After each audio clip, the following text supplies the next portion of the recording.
Waouh! Elle est incroyable cette photo et cette anecdote elle est trop bien. Tu sais que ta photo elle fout des frissons parce qu'on ressent un peu...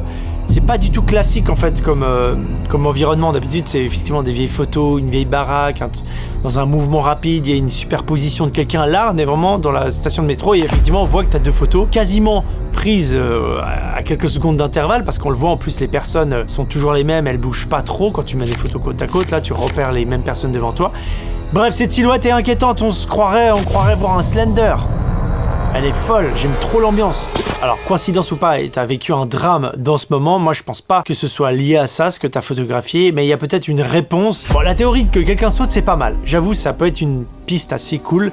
Quelqu'un qui escalade un truc, pourquoi pas. Mais, moi, j'ai une autre idée. C'est mon avis, mon interprétation.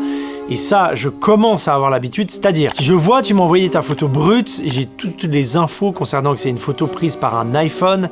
Quand on met ta photo aussi dans le logiciel, j'ai toutes les données, même les coordonnées GPS, enfin j'ai tout. Du coup, on voit qu'elle n'a pas été trafiquée, mais ce qui est intéressant, c'est que ça a été donc pris par un téléphone de chez Apple. Et il faut savoir un truc, c'est que je vais te lire un truc que j'ai trouvé sur un site, j'en avais déjà parlé. Quand tu prends une photo